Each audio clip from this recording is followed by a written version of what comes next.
Chers amis, j'aimerais répondre à la question qu'on a posée la semaine dernière. Lorsque j'aimerais boire un café dans un bar qui est entretenu par des non-juifs. Et donc, je me pose ici plusieurs problèmes. Le problème fondamental, est-ce que j'ai le droit de boire un café là-bas? Maintenant, le premier problème, c'est quoi? C'est de savoir les grains de café eux-mêmes. Ils ont été pris naturels et ils ont été ensuite grillés par des non-juifs. Est-ce qu'il n'y a pas déjà ici un problème par hasard? Deuxième problème, ces grains-là qui ont ensuite été mélangés avec de l'eau bouillante pour procéder à un café, est-ce qu'il n'y a pas un problème? Je répète ce qu'on a dit la semaine dernière, je ne parle pas ici de la problématique du lait qui est peut-être pas cachère, du lait qui a un lait pas chameau.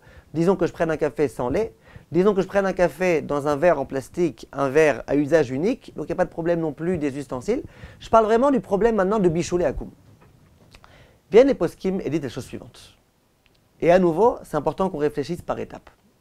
Premier problème qui peut se présenter, c'est que le non-juif a pris les grains de café et qu'il les a grillés. Griller, c'est une forme de cuisson. Il a pris un grain de café et il l'a cuit, il l'a grillé.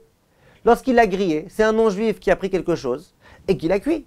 Est-ce qu'il n'y a pas déjà d'emblée ici un problème de bichoulé à koum? Viennent les poskim et disent non. Pourquoi? On avait dit la semaine dernière que dans quelle mesure on parle de bichoulé à koum? Il faut que premièrement la chose, elle puisse être amenée à table, à la table d'un roi, à la table de quelqu'un d'important.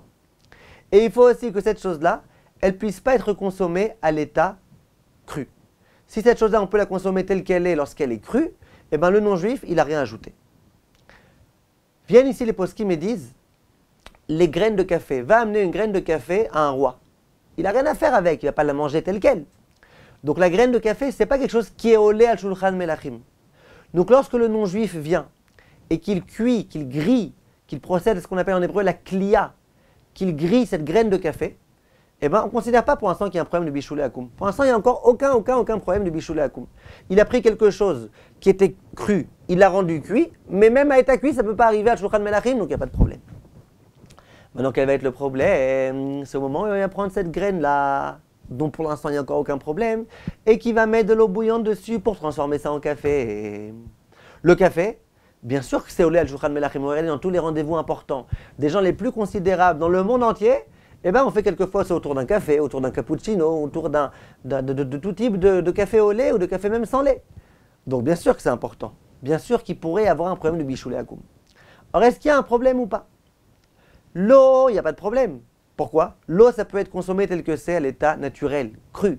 Donc le fait d'avoir pris l'eau et de l'avoir chauffée, et que ce soit le non-juif qui ait fait ça, ça ne me dérange pas. Moi, ce qui me dérange, c'est le café qui est à l'intérieur. On a pris une graine de café. C'est olé al shulchan melachim. Jusqu'à présent, elle n'était pas consommable.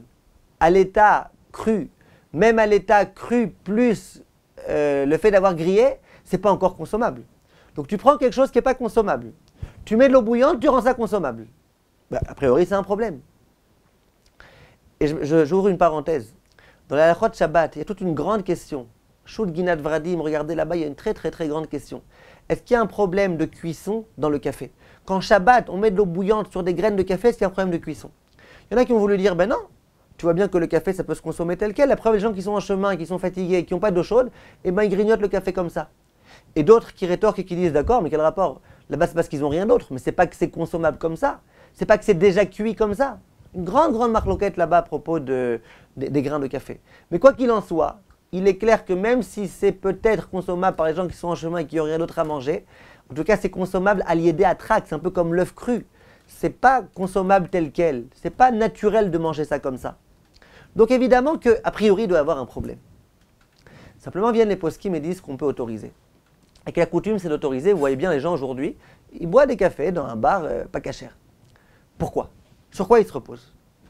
Ils se reposent sur deux raisons principales.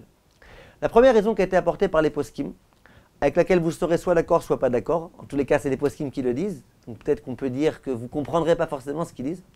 Ils disent que quand quelqu'un vient boire un café, ce qu'il vient principalement boire, c'est l'eau plus que le café. L'essentiel ici, c'est l'eau et ce n'est pas le café. Alors vous allez me dire, mais si vraiment il avait voulu prendre de l'eau, il n'aurait pas pris un café, il aurait pris de l'eau. C'est vrai, mais s'il avait vraiment voulu le café, il aurait pris le café sans l'eau. Donc quant à l'ensemble eau plus café, eh ben, ce que l'homme aime particulièrement, c'est la partie eau. Donc la partie café, elle est complètement annulable. Deuxième raison que vous comprendrez peut-être mieux, le rov, la partie, la chose qui se trouve en majorité dans mon verre, c'est quoi? C'est de l'eau ou du café? Ben, c'est de l'eau. L'eau, c'est la plupart du verre, la plus grande partie du verre, c'est de l'eau. Et le café, c'est un tout petit quelque chose. Donc, puisque la chose principale, c'est quoi? C'est l'eau. On considère ça comme étant de l'eau. Et puisqu'on considère ça comme étant de l'eau, eh bien, il n'y a pas de problème. Donc, les poskim disent qu'on va par rapport à la majorité. La majorité, c'est de l'eau.